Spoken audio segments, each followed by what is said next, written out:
और खास बात बता रहा हूं नीट 2026 के लिए, जो बच्चा इस बार बायो और केमिस्ट्री जितना स्ट्रॉन्ग करके जाएगा, नीट 2026 एग्जाम में उतनी ही अच्छी रैंक आएगी। इसका रीजन क्या है? हाँ भाई फ्यूचर डॉक्टर्स, नीट 2026 एग्जाम के लिए ओनली 6 मंथ्स का टाइम बचा है। नवंबर, दिसंबर, जनवरी, फेब, मार्च और अप्रैल, 3rd मई 2026 को नीट एग्जाम है। यानी मेहनत करने के लिए आपके पास सिर्फ 6 महीने का टाइम बचा है।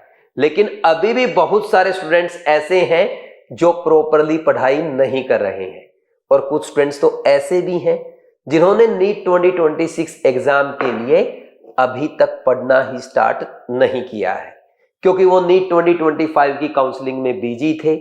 उनको लगता था कि किसी न किसी गवर्नमेंट मेडिकल कॉलेज में एडमिशन मिल जाएगा और हमें इस बार ड्रॉप नहीं करना पड़ेगा।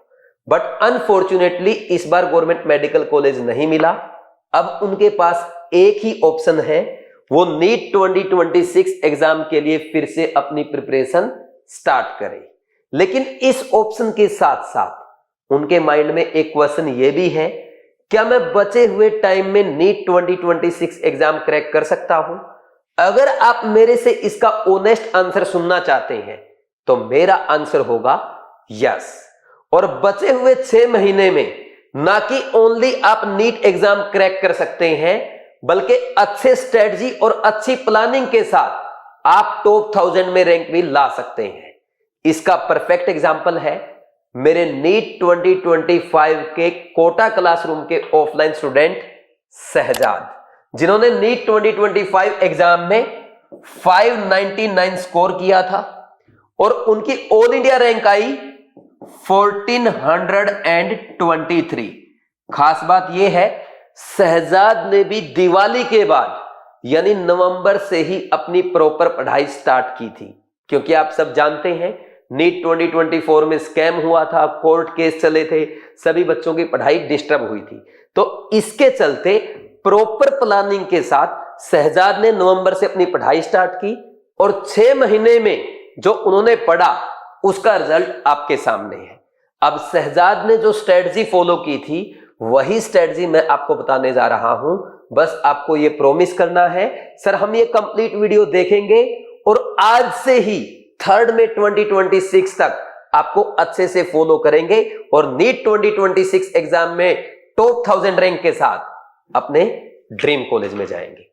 और स्ट्रेटजी स्टार्ट करने से पहले एक बात और मैं आपको बता दूं, देखो अगर आपने ये पूरी स्ट्रेटजी अच्छे से फॉलो किया और ओनली इन 6 मंथ में अच्छे से प्रिपरेशन करके आप नीट 2026 एग्जाम में ऑल इंडिया में टॉप 1000 में रैंक लाए, तो ये हमेशा आपके लिए मोटिवेशन का काम करेगा।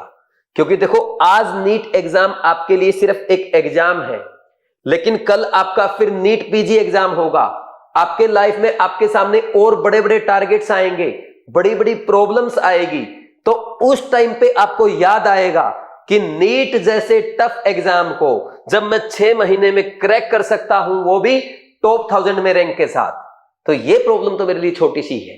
तो ये हमेशा आपके लिए मोटिवेशन का काम करेगी। और उससे भी बड़ी बात, जब आप 6 महीने में टॉप 1000 में रैंक लाएंगे और कोटा मेरे से मिलने आएंगे, मैं आपका इंटरव्यू लूंगा और आपकी सक्सेस जर्नी डिवाइस क्लासेस के इसी यूट्यूब चैनल पे अपलोड की जाएगी। जैसे आज आप शहजाद की स्टोरी सुन रहे हैं, कल आपकी सुनी जाएगी। अगर इसके लिए आप तैयार हैं तो स्टार्ट करते हैं हमारी आज की 6 month strategy for NEET 2026 exam. यानी मैं आपको डिटेल में बताने जा रहा हूं कि 1 नवंबर से स्टार्ट करके 3rd मई 2026 तक आपका क्या प्लान होना चाहिए, पूरा डिटेल में डिस्कस करेंगे। देखो हमारे पास कंप्लीट 6 मंथ्स का टाइम है और इस टाइम पीरियड को हम 3 पार्ट में डिवाइड करेंगे। पहले पार्ट में 4.5 महीने रहेंगे, सेकंड पार्ट में 1 मंथ होगा और थर्ड पार्ट में 15 डेज। ये हमारा 1 नवंबर से स्टार्ट करके 30 अप्रैल तक का प्लान होगा। अब आप कहेंगे सर फिर हम 1 और 2 मई को क्या करेंगे, क्योंकि एग्जाम तो 3rd मई को है। आपको वही करना है जो शहजाद ने किया था। शहजाद ने क्या किया था, फर्स्ट और सेकंड में को बिल्कुल भी पढ़ाई नहीं की, उसने कंप्लीट रेस्ट किया था ताकि वो थर्ड एग्जाम के दिन पूरे फोकस के साथ अपनी पढ़ाई कर सके। तो आपको भी यही करना है, 6 महीने इतना अच्छे से पढ़ाई कर लो ताकि लास्ट के 2 दिन आपको ना पढ़ना पड़े, आप कंप्लीट रेस्ट करें और थर्ड में को नीट 2026 एग्जाम में अच्छी रैंक लाए। ठीक है, करें स्टार्ट। देखो पहला पार्ट ये 4.5 महीने का पार्ट है। इसमें सबसे पहले हमें अपना सिलेबस कंप्लीट करना है। फिजिक्स, केमिस्ट्री और बायोलॉजी में हमारे टोटल लगभग 80 चैप्टर्स है, तो कोशिश करो हर चैप्टर को अच्छे से प्रिपेयर करके जाओ। अगर कोई चैप्टर आपको टफ लगता है, आपको लगता है यार ये तो मुझे समझ में नहीं आता, एटलीस्ट उसके फॉर्मूले पढ़ जाओ, उसके सिर्फ इंपॉर्टेंट पॉइंट्स देख जाओ, क्योंकि कई बार ऐसा भी होता है कि टफ चैप्टर से इजी क्वेश्चन आता है। जैसे पिछले 3-4 सालों का अगर आप एनालिसिस करेंगे, आयनिक इक्विलिब्रियम केमिस्ट्री का बहुत टफ चैप्टर है, लेकिन पिछले 3-4 सालों में इससे बिल्कुल इजी क्वेश्चन आए, सबसे आसान क्वेश्चन इसी चैप्टर से आए हैं। कोई बच्चा अगर इसको छोड़ के जाएगा तो वो इजी क्वेश्चन नहीं कर पाएगा, और कोई बच्चा इसके बेसिक पढ़ जाएगा तो उसका इजी क्वेश्चन जरूर हो जाएगा। तो कोशिश ये होनी चाहिए कि 80 के 80 चैप्टर एक बार हम जरूर पढ़ के जाएंगे। ठीक, और जब आप चैप्टर पढ़ेंगे आपका एक प्रॉपर प्लान होना चाहिए कि सबसे पहले आप क्या करेंगे, इजी और छोटे चैप्टर से स्टार्ट करें। कुछ बच्चे मिस्टेक करते हैं, वो सोचते हैं कि सबसे पहले हम टफ और लेंथी चैप्टर कर लेते हैं, छोटे और इजी चैप्टर तो बाद में भी हो जाएंगे। देखो ऐसा करने से क्या हो सकता है, आपने स्टार्ट किया टफ चैप्टर, नवंबर और दिसंबर 2 महीने हो गए, लेकिन आपके चैप्टर 10 ही हुए हैं। अब आपके पास 2.5 महीने का टाइम बचा है और चैप्टर आपको 70 करने हैं, तो फिर आपका मोरल डाउन हो जाता है।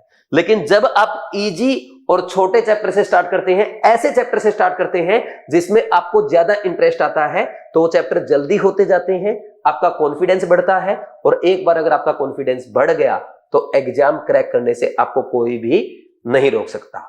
फॉर एग्जाम्पल, कोई बच्चा केमिस्ट्री में मान लीजिए इनऑर्गेनिक में अपने आप को अच्छा मानता है, इनऑर्गेनिक इंटरेस्टिंग लगती है, आप इनऑर्गेनिक से स्टार्ट कर सकते हैं। कोई बच्चे को ऑर्गेनिक केमिस्ट्री में पढ़ने में मजा आता है, वो डायरेक्ट ऑर्गेनिक से स्टार्ट कर सकता है। तो ऐसे ही आपको फिजिक्स और बायोलॉजी में करना है। ठीक, तो अपने चैप्टर का सीक्वेंस बना लेंगे ऐसे, इजी और छोटे चैप्टर पहले करेंगे, फिर धीरे धीरे बाद में लेंथी और टफ चैप्टर करते जाएंगे। सेकंड, इसके बाद भाई जब भी आप फिजिक्स, केमिस्ट्री, बायोलॉजी का कोई चैप्टर करें, कोशिश करें हर चैप्टर के साथ कम से कम 100 क्वेश्चन जरूर करें, मिनिमम 100 तो करना ही करना है हर चैप्टर के साथ, और हो सके तो आप 150 to 200 क्वेश्चन प्रैक्टिस करके जाएं। हर चैप्टर के साथ इतने क्वेश्चन प्रैक्टिस कर लोगे तो सब टाइप के कॉन्सेप्ट, सब टाइप की मिस्टेक उनमें कवर हो जाएगी और एग्जाम में आपका क्वेश्चन मिस्टेक नहीं होगा। ठीक, थर्ड एंड मोस्ट इंपोर्टेंट, आपका पूरा फोकस होना चाहिए ओनली एंड ओनली एनसीईआरटी पे। भले ही आपको लोग ये कहते सुनते होंगे, देखो नीट एग्जाम अब पहले जैसा एग्जाम नहीं रहा, टफ क्वेश्चन पूछे जाएंगे, आउट ऑफ एनसीईआरटी पेपर आएगा, कोई कुछ भी बोले, आपको सिर्फ एनसीईआरटी पे फोकस करना है। देखो आप पिछले कितने ही सालों तक का एनालिसिस कर लो, आप पाएंगे हर साल 95% पेपर आपका एनसीईआरटी से आता है, और 95% पेपर अगर एनसीईआरटी से आता है, आजकल पेपर का जैसा लेवल है, अब तो चीटिंग भी कम हो गई है, 95% पेपर करके ऑल इंडिया में फर्स्ट रैंक ला सकते हो। जब एनसीईआरटी से फर्स्ट रैंक आ सकती है तो आपको आउट ऑफ एनसीईआरटी जाने की जरूरत क्या है? तो सिर्फ और सिर्फ एनसीईआरटी फोकस करना है। और खास बात बता रहा हूं नीट 2026 के लिए, जो बच्चा इस बार बायो और केमिस्ट्री जितना स्ट्रॉन्ग करके जाएगा, नीट 2026 एग्जाम में उतनी ही अच्छी रैंक आएगी। इसका रीजन क्या है? देखो आप अपने आसपास चेक करो, most of the students, even most of the teachers जो हैं वो फिजिक्स पे ज्यादा फोकस कर रहे हैं। फिजिक्स के टीचर कोचिंग में 4-4 घंटे पढ़ा रहे हैं, खुद बच्चे घर जाके 4 से 5 घंटे फिजिक्स पढ़ रहे हैं। फिजिक्स को 8 से 10 घंटे का टाइम देते हैं, लेकिन फिजिक्स का मार्क्स कितने हैं? 180, और 180 तो आपके फिर भी नहीं आने हैं जब आप इतना टाइम दे रहे हैं। ठीक, फिजिक्स में ज्यादा टाइम लगाएंगे तो बायोकेमिस्ट्री को टाइम नहीं दे पाएंगे, और अगर बायोकेमिस्ट्री को टाइम नहीं दे पाएंगे तो 540 में अच्छा स्कोर नहीं कर पाएंगे, और जो यहां अच्छा स्कोर नहीं कर पाएगा उसके अच्छे मार्क्स, अच्छी रैंक नहीं आएगा। तो ध्यान रखना है, बायो और केमिस्ट्री पे फोकस करना है। और एक और खास बात बता दूं, देखो पिछली बार फिजिक्स टफ आ चुकी है, अब एग्जामिनर को पता है सारे कोचिंग के टीचर और सारे बच्चे फिजिक्स में ज्यादा मेहनत कर रहे हैं, तो एग्जामिनर बेवकूफ नहीं है कि इस बार भी फिजिक्स टफ देगा। इस बार वो ट्विस्ट देगा, या तो बायोलॉजी में या केमिस्ट्री में, या इन दोनों सब्जेक्ट को टफ कर सकता है, लेंथी कर सकता है, ट्रिकी बना सकता है। तो जिस बच्चे का बायो और केमिस्ट्री स्ट्रॉन्ग होगा, डेफिनेटली उसका अच्छा रैंक आएगा। और बायो और केमिस्ट्री में भी हमें सिर्फ और सिर्फ एनसीईआरटी पे ध्यान रखना है, समझे या नहीं? ठीक, फिर इसके बाद फिजिक्स में आपको मैं कहूंगा, फिजिक्स में आप बेसिक कॉन्सेप्ट स्ट्रॉन्ग करें और कोशिश करें कि हर चैप्टर के साथ आप 100, 150, 200 क्वेश्चन जरूर प्रैक्टिस कर लें, और जो नीट के पिछले 15 सालों के प्रीवियस ईयर क्वेश्चन है फिजिक्स में, वो कम से कम 2 से 3 बार सोल्व करके जाए। बस इतना कर लो। ठीक, अब करेंगे कहां से? इंपॉर्टेंट पॉइंट तो ये है ना कि सर आपने बता दिया कि ये अपना आपको 4.5 महीने में सिलेबस पूरा करना है, कैसे कंप्लीट करेंगे? देखो, सिलेबस कंप्लीट करने के लिए आपको फॉलो करना पड़ेगा crash course. Physics, chemistry, biology में कोई भी क्रैश कोर्स आप फॉलो कर सकते हैं। जैसे केमिस्ट्री के लिए बीवाइज क्लासेस ऐप पे आपके लिए रैंक बूस्टर कोर्स अवेलेबल है, जिसको फॉलो करते हुए आप कंप्लीट केमिस्ट्री बिल्कुल बेसिक से, जीरो से स्टार्ट करके आप 180 आउट ऑफ 180 स्कोर तक प्रिपेयर कर सकते हो सिर्फ और सिर्फ 4 महीने में। तो रैंक बूस्टर कोर्स फॉलो करो केमिस्ट्री का बीवाइज क्लासेस ऐप पे, आपकी कंप्लीट केमिस्ट्री अच्छे से तैयार हो जाएगी। और तैयार नहीं होगी, आप केमिस्ट्री में 180 आउट ऑफ 180 स्कोर कर पाएंगे। बेसिक से स्टार्ट करके मैंने हर टाइप के क्वेश्चन कराए हैं, एनसीईआरटी के in text example, in text question rank booster course में करवा रखे हैं। इसके साथ साथ बड़ी बात यह है, एनसीईआरटी की हर लाइन कवर की गई है। जहां से एग्जामिनर आपसे एग्जाम में क्वेश्चन पूछ सकता है, वहां पे डीआर पॉइंट लिखे गए हैं, अलग से हाईलाइट करके येलो पेन से लिखा गया है, तो वो पॉइंट आपके रिवीजन में काम आ जाएंगे। और अगर आपको लगता है कि और भी टाइम हमें बचाना चाहिए, तो आप टाइम बचा सकते हैं कि इसमें भाई पूरा डिटेल्ड नोट्स बनाने की बजाय आप डायरेक्ट शॉर्ट नोट्स बनाओ या डायरेक्ट पीडीएफ से पढ़ो।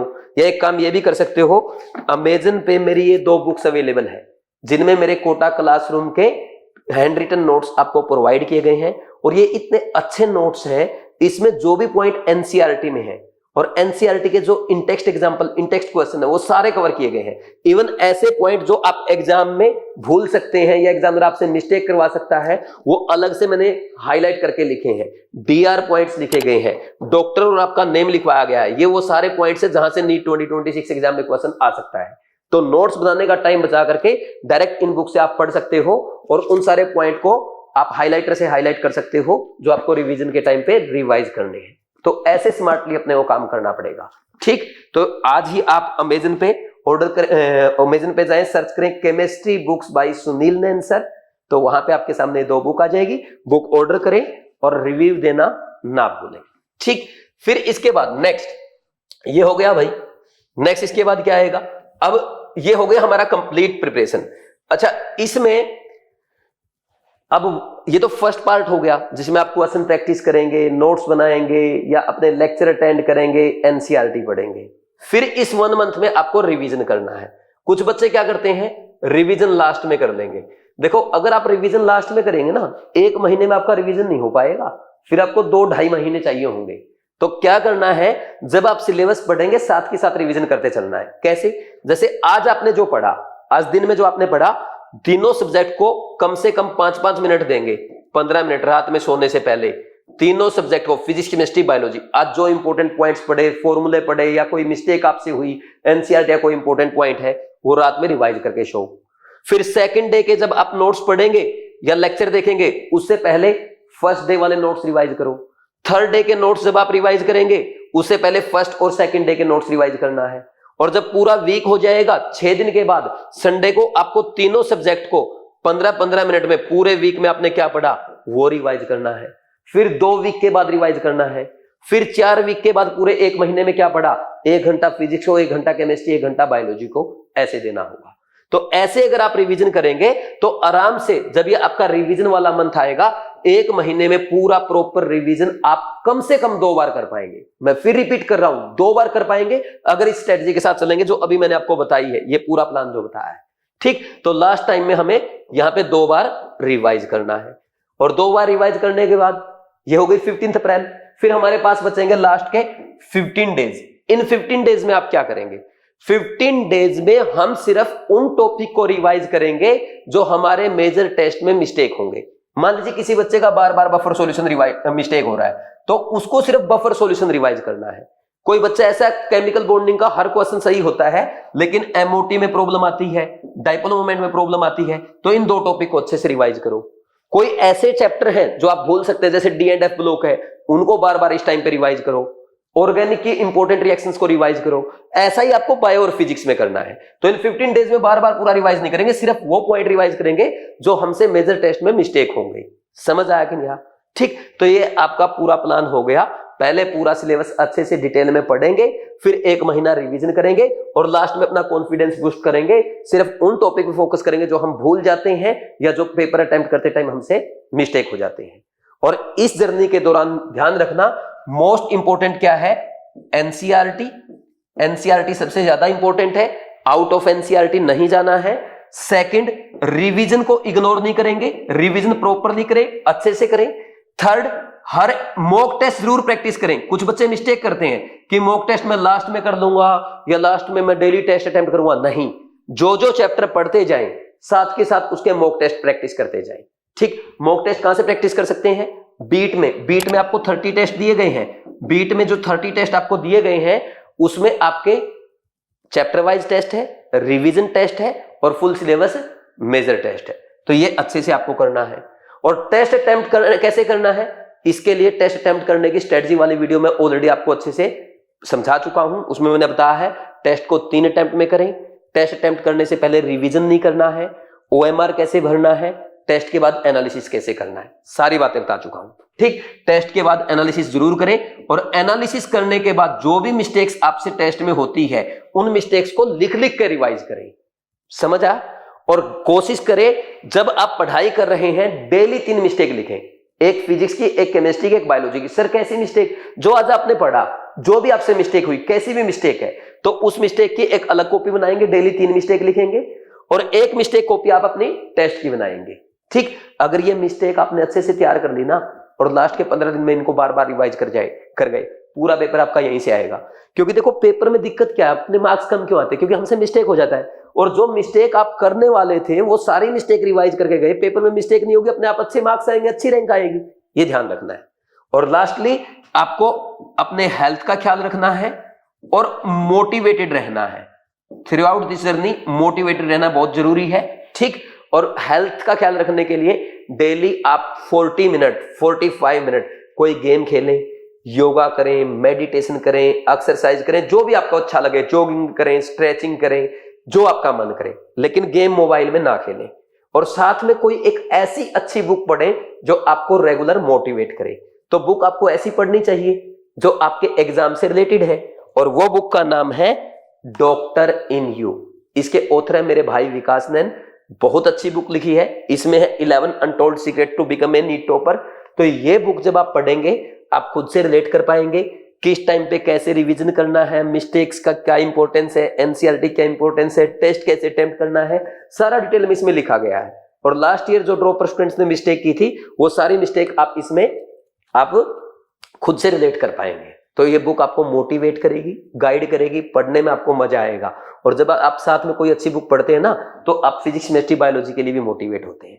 ये बुक जैसे ही कंप्लीट हो जाए दूसरी बुक पढ़नी है आपको, द मैजिक बुक। ये 2 बुक पढ़ जाना, मैं गारंटी के साथ बोलता हूं आपकी टॉप 1000 में रैंक आएगी। ठीक, ये मोटिवेटेड रहने के लिए है। ठीक है भाई, तो ये थी आज की स्ट्रेटजी। और मोस्ट इंपोर्टेंट जो मैंने बताया, क्रैश कोर्स बीवाइज क्लासेस का रैंक बूस्टर कोर्स है। इसमें मेरी तरफ से आपके लिए स्पेशल डिस्काउंट है, दिवाली ऑफर का डिस्काउंट मैंने आपके लिए एक्सटेंड कर रखा है। ठीक, तो दिवाली उसका प्रोमो कोड है। आप क्या करेंगे, बीवाइज क्लासेस ऐप पे जाएंगे, आरबीसी कोर्स पे क्लिक करेंगे, दिवाली प्रोमो कोड अप्लाई करेंगे और पेमेंट करके अपनी जर्नी स्टार्ट करेंगे। जिन बच्चों ने ड्रीम बैच ज्वाइन कर रखा है या जो ड्रीम बैच ज्वाइन करने जा रहे हैं जिसमें आपको मेरे कोटा क्लासरूम के लेक्चर्स मिलते हैं, उसके लिए आपको अलग से आरबीसी कोर्स ज्वाइन नहीं करना। क्योंकि जो ड्रीम बैच है, ड्रीम बैच के साथ आपको मेरे कोटा क्लासरूम के लेक्चर्स मिलते हैं, कृष्णा बैच के लेक्चर मिलते हैं, रैंक बूस्टर कोर्स मिलता है, केमिस्ट्री की केयर टेस्ट सीरीज मिलती है और साथ में बीट टेस्ट सीरीज भी फ्री में मिलती है। तो ये इतना सब आपको फ्री में मिल जाएगा। ठीक, और ड्रीम बैच के लिए भी प्रोमो कोड है दिवाली प्रोमो कोड अप्लाई करके अभी भी आप डिस्काउंट पा सकते हैं सिर्फ इस संडे तक। ठीक है भाई, thank you very much, all the best, God bless you. आपका कोई डाउट है, आप किसी और टाइप की वीडियो चाहते हैं, कमेंट सेक्शन में कमेंट करके बताएं, मैं आपके लिए वीडियो लेके जरूर आऊंगा। Thank you.